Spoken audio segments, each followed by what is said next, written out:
आसान तो नहीं होता होगा चुनाव आयोग के लिए, और खासकर कोरोना जैसी चुनौती में तो लगता है सर इस तरीके की आपदा में संभवतः पहली बार चुनाव आयोग चुनाव करा रहा है। इससे पहले कोई ऐसी आपदा? देखिए, विश्व की महामारी में पहली बार हम चुनाव करा चुके हैं। इलेक्शन कमीशन पिछले 5 स्टेटों का चुनाव कराया गया है, उसमें कुछ टिप्पणियां की गई थी कोर्ट के द्वारा।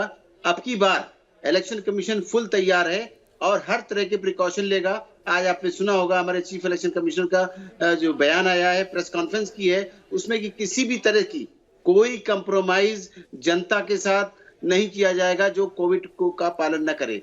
जहां तक सवाल है, हमारे फर्स्ट बैरियर होंगे जो हमारे पोलिंग ऑफिसर हैं, प्रिसाइडिंग अफसर हैं, उनको भी डबल डोज दी जा चुकी होगी हर इंस्ट्रक्शन के साथ में, और बूस्टर डोज भी दे दी जाएगी, तो वो तो सेफ हो गए।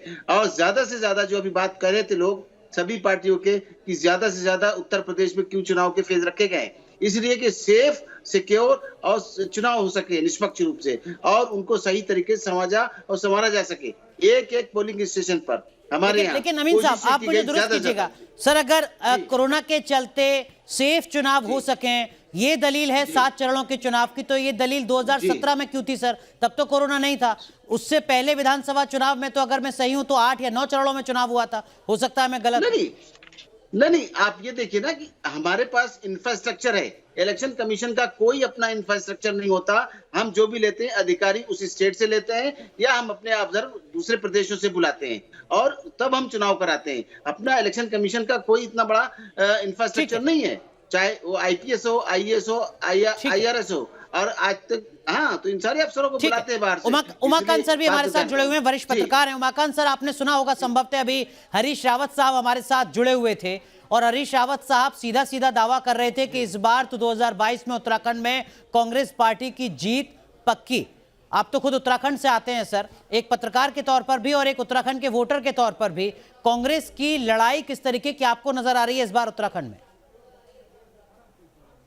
देखिए, चुनाव के पहले अगर राजनीतिक पार्टियों पर ये छोड़ दिया जाए कि वो हार जीत पहले से तय कर दे, तो फिर चुनाव की पूरी प्रक्रिया की जरूरत ही नहीं पड़ेगी। हर पार्टी दावा करती है, मैं एनके सिंह जी की बात से सहमत हूं। तो ये बेसिकली एक मनोवैज्ञानिक वारफेयर इसको कह सकते हैं कि ये मनोवैज्ञानिक दबाव बना कि हम जीत गए। तो और ये आज का जो प्रचार तंत्र है, चूंकि मीडिया हमारे सामने है, मीडिया सबसे ज़्यादा एक कौतूहल पैदा करता है वोटर्स के मामले में, और गाँव में हर जगह टीवी हो गया है। आज से 25 साल 30 साल पहले इस तरह की दावे कोई पब्लिकली नहीं करता था। वो कहता था जनता के बीच जाएंगे, जनता हमें चुनेगी तो हम सरकार बनाएंगे। तो जाहिर सी बात है कि हर पार्टी यही कर रही है, और एक चाहे समाचार पत्र हो, चाहे वो टेलीविजन हो, चाहे वो डिजिटल मीडिया हो, लगातार इस तरह के दावे किए जा रहे हैं। लेकिन असली तो मुद्दे ये है कि जनता के मुद्दे क्या है। और ये जो चुनाव होते हैं, बुनियादी तौर पर ये चुनाव एक लोकतंत्र के उत्सव है, लोकतंत्र के त्यौहार है, उस रूप में इन चुनावों को लेना चाहिए। और जिस तरह की नकारात्मकता हो रही है, जिस तरह की चीजें इस्तेमाल हो रही हैं, जिस तरह की बातें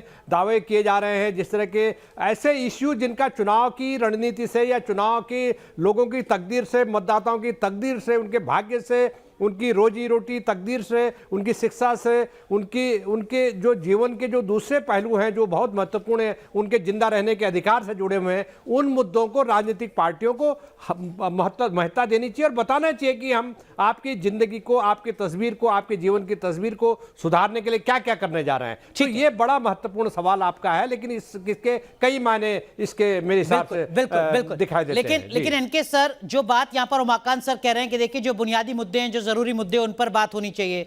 चुनाव आयोग ने भी कहा कि इस बार हेट स्पीच अगर कोई करता है तो सख्त एक्शन लिया जाएगा। हालांकि चुनाव आयोग से पूछा कि सख्त एक्शन की डेफिनेशन क्या है, तो उन्होंने कहा कि अभी इस पर आगे बात करेंगे। खुलकर कोई बात सामने नहीं आ पाई आज की इस प्रेस कॉन्फ्रेंस में।